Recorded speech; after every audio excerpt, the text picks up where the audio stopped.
પૂલમાં 2832 મતદારોના નામ રદ કરાતા વિવાદ. કોંગ્રેસ દ્વારા પ્રાંત અધિકારીને અપાયું આવેદન. ઝાલોદ વિધાનસભા મત વિસ્તારમાં આશરે 2832 જેટલા મતદારોના નામ ગેરકાયદેસર રીતે રદ કરવામાં આવ્યા હોવાના ગંભીર આક્ષેપ સાથે આજે ઝાલોદ તાલુકા કોંગ્રેસ સમિતિ દ્વારા મામલતદાર અને એક્ઝિક્યુટિવ મેજિસ્ટ્રેટ કચેરીએ આવેદનપત્ર પાઠવવામાં આવ્યું હતું. કોંગ્રેસના આગેવાનોએ આક્ષેપ કર્યો હતો કે 130 ઝાલોદ વિધાનસભા મત વિસ્તારમાં કોઈ પણ આધારભૂત પુરાવા વગર 4 વ્યક્તિઓ દ્વારા હજારો સાચા મતદારોને ગેરહાજર અથવા કાયમી સ્થળાંતરિત દર્શાવી તેમના નામ કમી કરવા માટે ફોર્મ નંબર 7 ભરવામાં આવ્યા હતા.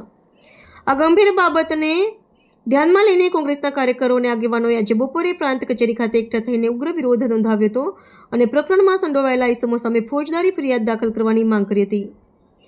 કોંગ્રેસના અગ્રણી મુકેશભાઈ ડામોરે આક્ષેપ કરતા જણાવ્યું હતું કે ઝાલોદ વિધાનસભાને ગુરુ ગોવિંદ લીમડી વિસ્તારમાં કુલ 2,95,000 જેટલા મતદારો નોંધાયેલા છે, પરંતુ સત્તાધારી પક્ષની મિલીભગતથી માત્ર 4 વ્યક્તિઓ શૈલેષભાઈ ડામોર, બળવંતભાઈ નીનામા, બિપિનભાઈ કિશોરી અને ચેતનભાઈ બારિયા દ્વારા 2,832 જેટલા મતદારોના નામ રદ કરવા માટેની અરજીઓ કરવામાં આવી હતી.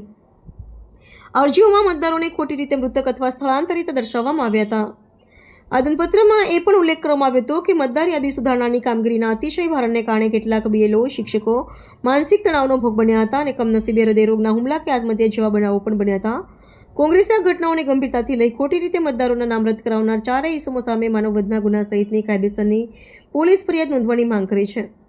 પ્રાંત અધિકારીને રજૂઆત કરતા કોંગ્રેસ સમિતિએ ચીમકી ઉચ્ચારી હતી કે જો આ મામલે તાત્કાલિક અને યોગ્ય ન્યાયિક કાર્યવાહી કરવામાં નહીં આવે તો આગામી સમયમાં ઉગ્ર આંદોલન કરવામાં આવશે. આ સમગ્ર ઘટનાક્રમે ઝાલોદના રાજકીય વાતાવરણમાં ગરમાવો લાવી દીધો છે. 130 ઝાલોદ વિધાનસભાની અંદર આવેલ ગુરુ ગોવિંદ લીમડી અને ઝાલોદ તાલુકાની અંદર કુલ 2,95,000 મતદારોમાંથી આ એસઆઈઆર કામગીરી અંતર્ગત ગેરહાજર, મૃતક અને કાયમી સ્થળાંતર દર્શાવી 32,038 મતદારો રદ કરી દેવામાં આવેલ હતા.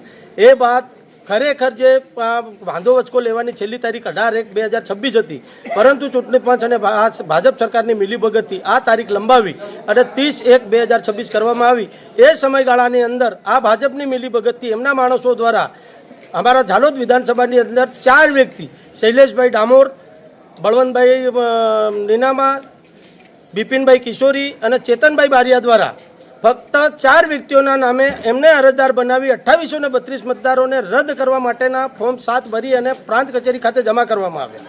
હવે એ માટે આજે અમે પ્રાંત અધિકારી શ્રીને આવેદનપત્ર આપવા આવ્યા છે અને પ્રાંત અધિકારી સાહેબ પાસે અમે માંગણી કરી છે કે સાહેબ આ કામના ભારણને લીધે જે BLO શિક્ષકો હતા એમના પરિવાર મૂકીને આત્મહત્યા અથવા તો હાર્ટ એટેકથી ગુજરી ગયા છે, તો આવા જે જવાબદાર વ્યક્તિઓ છે, ખોટા અરજદારો છે, એમની સામે કાયદેસરની કાર્યવાહી થાય અને માનવવધનો ગુનો પણ આ લોકો પર દાખલ થાય એવી અમે માંગ કરી છે. મુકેશભાઈ ડાંગી.